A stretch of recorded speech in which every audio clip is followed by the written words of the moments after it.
जय श्री कृष्णा भक्तों, आज सुनिए गीता जी के चौथे अध्याय का महात्म्य। श्री भगवान कहते हैं, प्रिय, अब मैं चौथे अध्याय का महात्म्य बतलाता हूँ। सुनो, भागीरथी के तट पर वाराणसी नाम की एक पुरी है। वहाँ विश्वनाथ जी के मंदिर में भरत नाम के एक योगनिष्ठ महात्मा रहते थे, जो प्रतिदिन आत्मचिंतन में तत्पर हो आदर पूर्वक गीता के चतुर्थ अध्याय का पाठ किया करते थे। उसके अभ्यास से उनका अंतःकरण निर्मल हो गया था। वे शीत उष्ण आदि द्वंद्वों से कभी व्यथित नहीं होते थे। एक समय की बात है, वे तपोधन नगर की सीमा में स्थित देवताओं का दर्शन करने की इच्छा से भ्रमण करते हुए नगर के बाहर निकल गए। वहाँ बेर के 2 वृक्ष थे। उन्हीं की जड़ में वे विश्राम करने लगे। एक वृक्ष की जड़ में उन्होंने अपना मस्तक रखा था और दूसरे वृक्ष के मूल में उनका एक पैर टिका हुआ था। थोड़ी देर बाद जब वे तपस्वी चले गए तब बेर के दोनों वृक्ष 5-6 दिन के भीतर सूख गए। उनके पत्ते और डालियां भी नहीं रह गईं। तत्पश्चात वे दोनों वृक्ष वहीं ब्राह्मणों के पवित्र गृह में 2 कन्याओं के रूप में उत्पन्न हुए। वे दोनों कन्याएं जब बढ़कर 7 वर्ष की हो गई तब एक दिन उन्होंने दूर देशों से घूमकर आते हुए भरत मुनि को देखा। उन्हें देखते ही वे दोनों उनके चरणों में पड़ गई और मीठी वाणी में बोली, मुने, आपकी ही कृपा से हम दोनों का उद्धार हुआ है। हमने बेर की योनि त्याग कर मानव शरीर प्राप्त किया है। उनके इस प्रकार कहने पर मुनि को बड़ा विस्मय हुआ। उन्होंने पूछा, पुत्रियों, मैंने कब और किस साधन से तुम्हें मुक्त किया था? साथ ही यह भी बतलाओ कि तुम्हारे बेर के वृक्ष होने में क्या कारण था, क्योंकि इस विषय में मुझे कुछ भी ज्ञात नहीं है।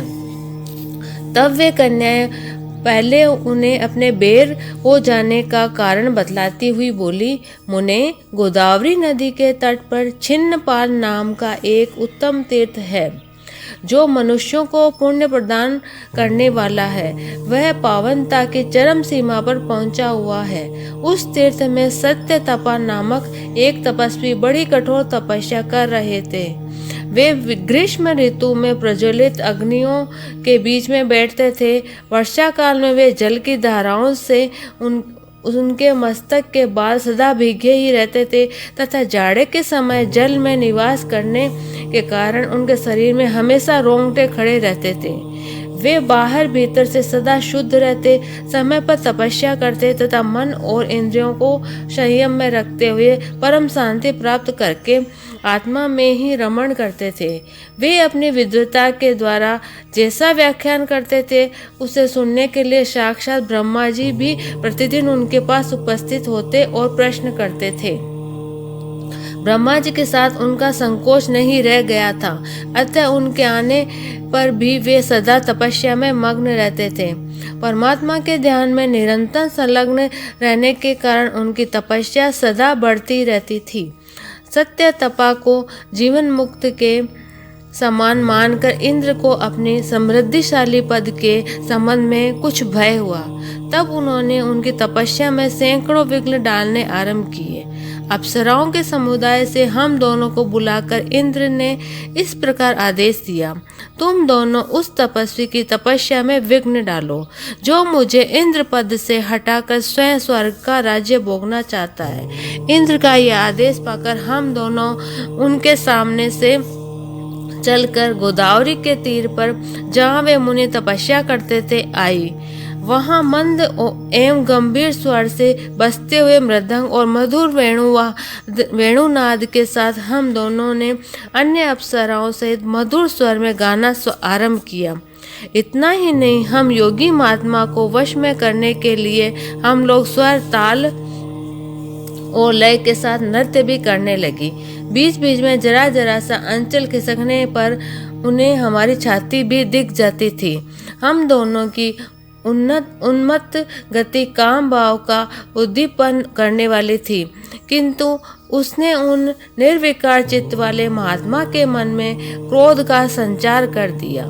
तब उन्होंने हाथ में जल छोड़कर हमें क्रोध पूर्वक शाप दिया, अरे तुम दोनों गंगा जी के तट पर बेर के वृक्ष हो जाओ।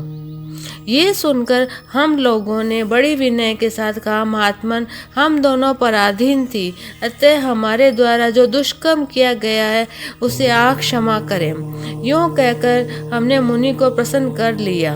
तब उन पवित्र चित्त वाले मुनि ने हमारे शापोद्धार की अवधि निश्चित करते हुए कहा, भरत मुनि के आने तक ही तुम पर यह शाप लागू हुआ, उसके बाद तुम लोगों का मृत्यु लोक में जन्म होगा और पुनर्जन्म की स्मृति बनी रहेगी। मुने, जिस समय हम दोनों बेर के वृक्ष के रूप में खड़ी थी, उस समय आपने हमारे समीप आकर गीता के 4 अध्याय का जप करते हुए हमारा उद्धार किया था, अतः हम आपको प्रणाम करती हैं। आपने केवल हमारे शाप से ही नहीं, इस भयंकर संसार के से भी गीता के 4 अध्याय के पाठ द्वारा हमें मुक्त कर दिया। श्री भगवान कहते हैं, उन दोनों के इस प्रकार कहने पर मुनि बहुत ही प्रसन्न हुए और उनसे पूजित हो विदा लेकर जैसे आए थे वैसे ही चले गए, तथा वे कन्याएं भी बड़े आदर के साथ प्रतिदिन गीता के 4 अध्याय का पाठ करने लगी, जिससे उनका उद्धार हो गया। जय श्री कृष्णा भक्तों, ये था गीता का 4 अध्याय का हिंदी अर्थ। आप इससे सुनिए और सुनाइए। मेरे इस वीडियो को ज़्यादा से ज़्यादा शेयर कीजिए, सब्सक्राइब कीजिए और मेरे चैनल में कमेंट्स कीजिए। धन्यवाद।